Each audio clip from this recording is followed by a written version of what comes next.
A Berlin winter night in 1923. The wind howling through the skeletal streets like a mourner's wail. Snow dusts the cobblestones, but inside a cramped apartment, Frau Müller huddles by her stove, her breath fogging the air. Her hands, chapped and trembling, clutch not logs or coal, but thick wads of paper, Papiermarks, billions of them, stamped with the proud eagle of the Reich. She crumples them into the fire's maw, watching the flames lick higher, brighter than any firewood she could afford. Outside, the city gasps under hyperinflation's chokehold. Prices double by the hour. Savings evaporate like morning mist. These notes, once symbols of labor and trust, now weigh less than kindling in the market, their value gutted by the endless churn of the printing presses. The flicker of torchlight dances across ledgers in the Reichsbank vaults, where officials tally the unimaginable. A loaf of bread that cost 250 marks in January now demands 200 billion by November. Wheelbarrows groan under the weight of wages, carried home by workers whose pockets bulge with paper bricks. In the markets, echoing footsteps chase vanishing goods, milk, eggs, potatoes snatched up before noon, as farmers turn away wheelbarrows with a shake of the head. Too heavy, too worthless, they mutter, bartering in cigarettes or potatoes instead. Children play in the gutters, stacking marks into towering forts, laughing as gusts topple them like the empire's dreams. The air thickens with the scent of burning money, not just in stoves, but in desperate bonfires where families warm their bones against the cold arithmetic of collapse. Deep in the Reichstag's shadowed halls, Finance Minister Hans Luther stares at maps scarred with red ink. Reparations from Versailles, 132 billion gold marks owed to the victors of the Great War. The treaty's weight crushes like an iron vault door slamming shut. Germany, bled dry by war debts, prints to pay, prints to survive. But each fresh bill floods the streets, diluting trust in the mark like water in weak ale. Factories idle in the Ruhr, seized by French troops in January, their workers striking in defiance, not paid in coin, but in promises scripted on endless paper. The passive resistance starves the machine, but feeds the beast of inflation. Production halts, shortages bite, and the presses roar louder, 24 hours a day, spewing marks by the ton. By summer, the monster awakens fully. A single egg fetches millions, a newspaper trillions. Pensioners clutch satchels of savings, arriving at banks to find their life's work buys a single tram ride. Merchants scribble prices in chalk, erasing and rewriting before the ink dries. 29,000 marks for coffee one morning, 92,000 by dusk. The middle class, pillars of Weimar's fragile republic, watches vaults crumble not from war, but from within, ledgers unbalanced, treasuries locked against their own people. Echoing through empty exchanges, whispers of desperation turn to shouts, bread riots flare, wheelbarrows tip over in frustration, spilling fortunes into the gutters. Frau Müller adds another bundle to her stove, the flames casting long shadows on walls papered with obsolete decrees.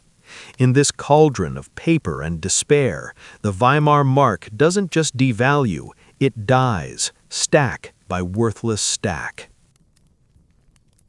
As the Reichsbank's presses thrum like a heartbeat gone mad, the Treaty of Versailles looms over Germany like a crumbling stone vault, its iron clauses forged in the aftermath of 1918's armistice. 132 billion gold marks in reparations, demanded by France, Britain, and their allies, hang as a noose around the Weimar Republic's neck, payable not in phantom paper, but in hard specie, coal, timber, ships. Chancellor Gustav Stresemann's predecessors, trapped in the red ink labyrinth, choose the coward's path, print. Endless Reichsbank notes flood from the factories in Leipzig and Berlin, their crisp edges promising stability that dissolves upon touch. By mid-1923, the poppy mark, once pegged to silver and gold, floats untethered, a ghost currency haunting the ledgers of a defeated nation. January's chill deepens into crisis when French and Belgian troops march into the Ruhr, Germany's industrial heartland, seizing steel mills and coal mines to extract the unpaid tribute by force. Workers respond with passive resistance, arms crossed, machines silent, turning the region into a ghost of idled forges and locked gates. The government backs them, dispatching not soldiers, but satchels of marks, weekly wages ballooning from thousands to millions as production grinds to halt. Shortages claw at the economy, no coal for heat, no steel for export, no revenue to service the debt. Treasuries echo empty, their doors barred against creditors. Berlin prints double, then quadruple, the output racing inflation's shadow. A dollar worth 17,000 marks in January surges to 4.2 trillion by November, each bill a heavier burden in the worker's cart. In the shadowed corridors of the finance ministry, Hans Luther pores over flickering lamplight ledgers, the air thick with cigar smoke and desperation. Taxes, once a trickle, become a torrent of worthless paper shoveled into state coffers, yet revenues shrink as citizens hoard goods over currency. The Reichsbank, guardian of the mark, capitulates under Rudolf Havenstein's watch. Presses run ceaselessly, workers toiling in shifts, outputting 30 trillion marks daily by August. Motifs of greed twist into survival. Speculators hoard foreign currency.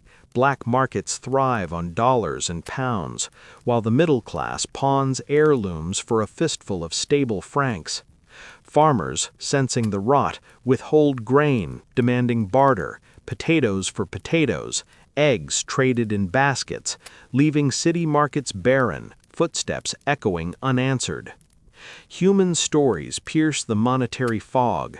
Herr Schmidt, a bank clerk of 20 years, watches his salary, carted home in a child's wagon, wither by tea time. Noon buys bread, evening demands it in billions for a crust. Pensioners line banks at dawn, satchels bulging with life savings, only to barter them for a loaf or tram fare, their vaults of paper igniting in stove fires. Women like Frau Müller fuel ovens with bundled fortunes, the crackle of burning marks, a requiem for trust. Versailles reparations, meant to punish, birth a hydra. Each severed head of debt sprouts two more in inflation. The mark's value plummets 3,250,000% monthly, prices doubling every 48 hours, markets silent save for the rustle of discarded bills. Locked treasuries mock the Republic, their gold long shipped abroad, leaving only echoes of empire's folly. Amid the rustle of worthless paper in wind-swept alleys, daily life in Weimar unravels thread by thread, wheelbarrows replacing pockets as the currency of survival. Workers stream from factories at dawn, shoulders bowed under crates of freshly printed marks, millions for a morning's toil, billions by shift's end, only to race to markets where prices leap like flames from dry tinder. A tram ride costs 8,000 marks at breakfast, 12,000 by lunch. Housewives scribble frantic tallies on forearms, bartering jewelry for potatoes before the sun crests.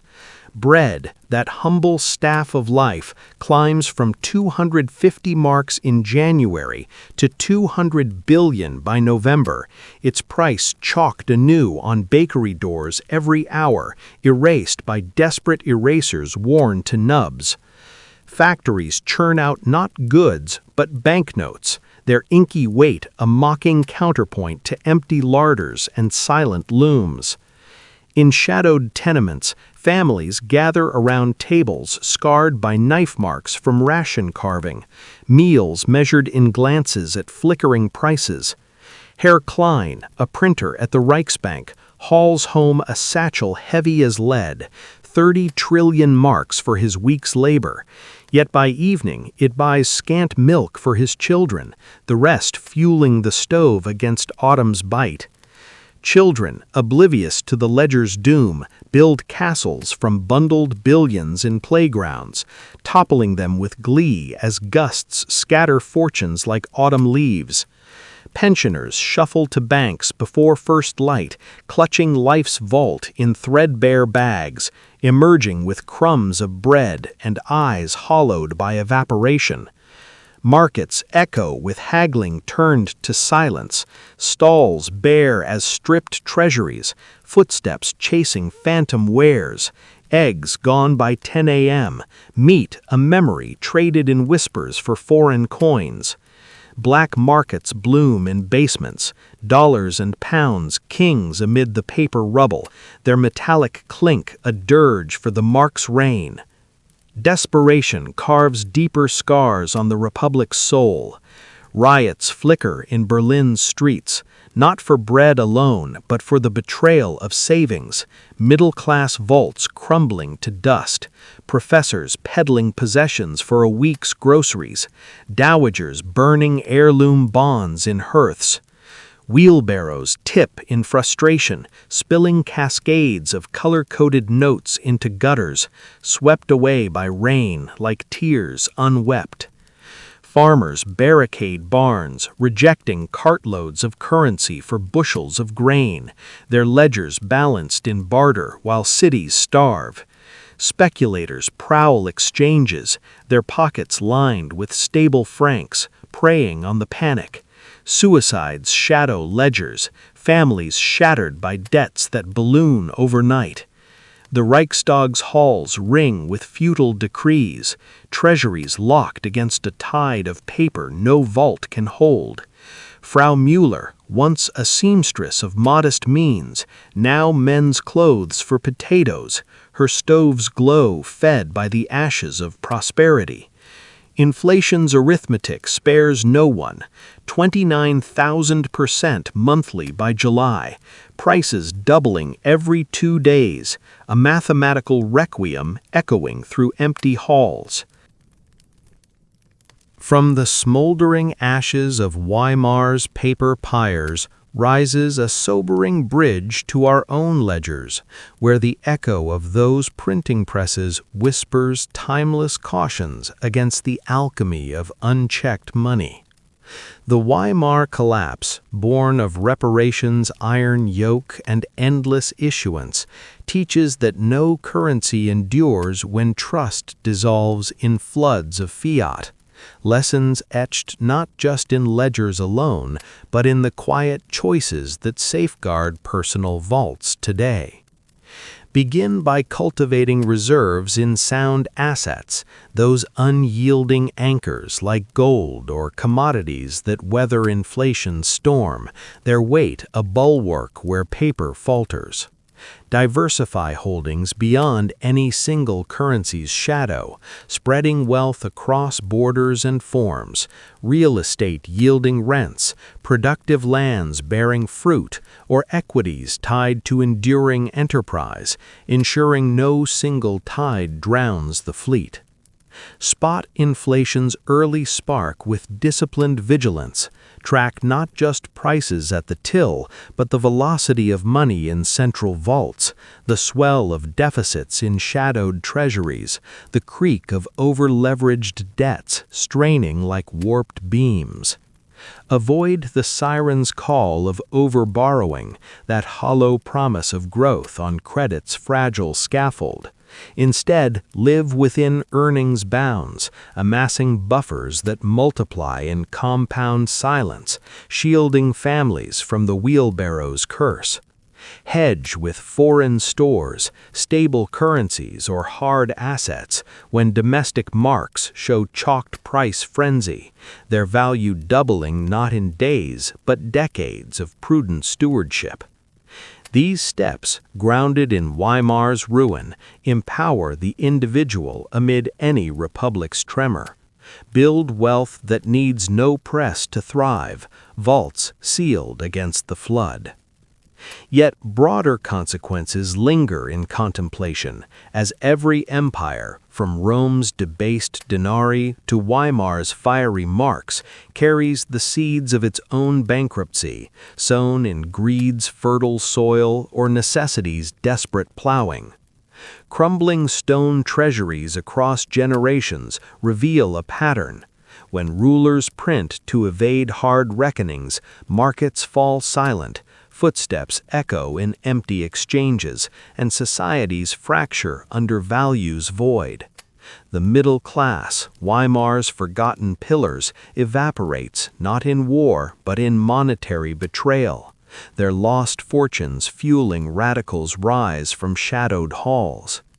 History whispers the same warning through torchlit ledgers and locked doors. Inflation devours savings slowest for the prepared, swiftest for the blind. In today's flicker of digital balances and global debts, the same arithmetic lurks, prices poised to leap, presses humming unseen, reminding that personal resilience outlasts any state's decree. Consider this quiet curiosity. Across the Rhine, France's assignats met a similar fiery end a century prior, their vaults emptied by revolutionary excess, hinting at cycles yet unbroken. Weimar's tale fades not into obscurity, but into empowerment. Arm yourself with knowledge of money's weight, its fragility under excess, and step forward with treasuries diversified, debts tamed, eyes sharp for the spark. History's collapses are not inevitabilities, but instructors in enduring wealth. Thank you for journeying through Bankrupt History. If these echoes resonate, subscribe for the next vault's unsealing, where fortunes fall and wisdom rises.